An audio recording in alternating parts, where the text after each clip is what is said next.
میدونید یکی از ارزشمندترین و قدرتمندترین آیات قرآن کریم چیه؟ آیه‌ای که تو روایات اسلامی به عنوان سیدالآیات شناخته میشه و فضایل خیلی زیادی داره. اسم این آیه آیت الکرسیه. آیه 255 سوره بقره. اگه دوست دارید با فواید شگفت‌انگیز و آثار معنوی و مادی این آیه بیشتر آشنا بشین، حتما تا آخر این ویدیو با ما همراه باشین. آیت الکرسی از نظر مضمون درباره توحید، قدرت مطلق الهی و احاطه کامل خدا بر تمام هستی صحبت میکنه. توی این آیه از کرسی خداوند گفته میشه، مفهومی که نشون دهنده علم، قدرت و سلطه مطلق خدا بر آسمان ها و زمینه. در روایات داریم که پیامبر اکرم فرمودن آیت الکرسی برترین آیه قرآنه و امام علی علیه السلام فرمودن اگر عظمت این آیه را میدونستید هیچ وقت اون رو ترک نمی کردید.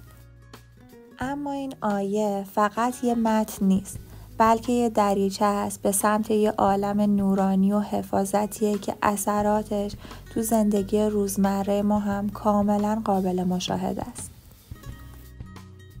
آیت الکرسی فایده های زیادی داره. یکیش حفاظت کامل از بلاها و خطراته. مطابق با روایات خواندن آیت الکرسی در هنگام خروج از منزل، قبل از خواب یا پس از نمازهای یومیه سپری الهی ایجاد میکنه که انسان را از بلاها و حوادث ناگوار و شر شیطان حفظ میکنه. امام صادق علیه السلام میفرمایند هر کسی آیت الکرسی رو هنگام خروج از خونه به خونه، خداوند 70,000 فرشته رو مأمور حفاظت از او میکنه. دومین فایدهش آرامش روحی و کاهش استرسه. تو دنیای پر از استرس امروز شاید باور نکنید که یکی از ساده ترین راه‌های رسیدن به آرامش واقعی همین خوندن آیت الکرسی باشه. حتی روانشناسای مذهبی هم معتقدن تمرکز روی معانی این آیه و یادآوری قدرت مطلق خداوند به کاهش اضطراب و ایجاد حس امنیت آدم کمک میکنه. سومیش افزایش رزق و روزیه. تو بعضی از روایات داریم که مداومت بر خوندن آیت الکرسی گره‌های اقتصادی زندگی رو باز میکنه. در واقع باور داریم که این آیه برکت و روزی حلال رو جذب میکنه و درهای خیر رو به روی آدم باز میکنه. چهارمین فایده آیت الکرسی رفع چشم زخم و انرژی های منفیه. این مورد رو خیلی آمون تجربه میکنیم. وقتی حس میکنید حسادت یا چشم زخم به شما یا زندگیتون آسیب میزنه، با خوندن آیت الکرسی انگار یه حصار نورانی دور خودتون و خانواده‌تون میکشین. حتی تو فرهنگ عامه مردم هم خوندن آیت الکرسی برای بچه‌ها یا خونه‌های تازه ساز مرسوم بوده و هست. اگه تا اینجای ویدیو به دل شما نشسته، لطفاً لایک کنید و نظر خودتون رو با ما به اشتراک بذارین و فراموش نکنین که کانال ما رو سابسکرایب کنید. پنجمین فایده آیت الکرسی برآورده شدن حاجات و استجابت دعا. امام علی علیه السلام می‌فرمایند آیت الکرسی دری از گنج‌های عرش الهیه. خوندن این آیه بعد از نمازها کلید استجابت دعاهاست. خوندن آیت الکرسی بعد از نماز و همراه کردن اون با دعاهای شخصی شانس اجابت دعا رو افزایش میده.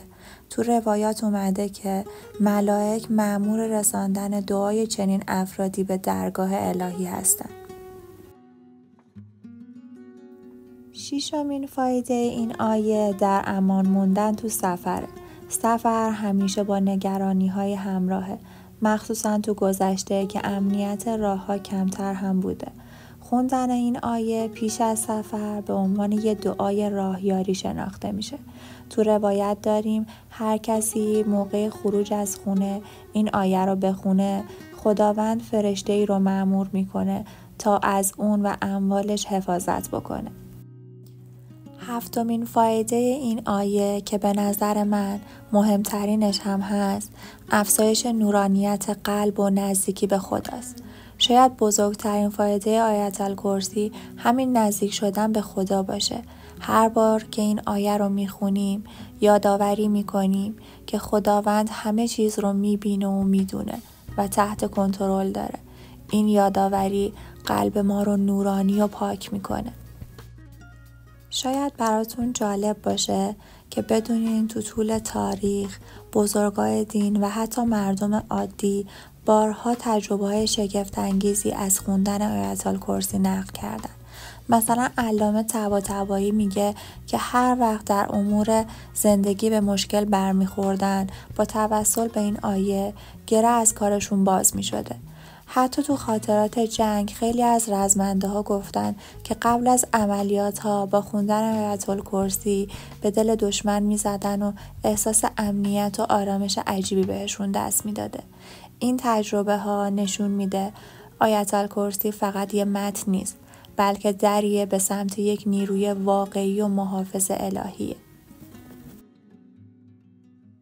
دوستای عزیز، آیت الکرسی فقط یه آیه نیست، یه معجزه مکتوب الهیه که در اختیار ما قرار گرفته. اگه تا امروز از کنارش ساده رد می شدین، از امروز این نگاه رو عوض کنین. این آیه میتونه مسیر زندگیتون رو تغییر بده، از آرامش روحی گرفته تا برکت و حفاظت الهی. آیه دیگه‌ای میشناسین که این همه فواید داشته باشه؟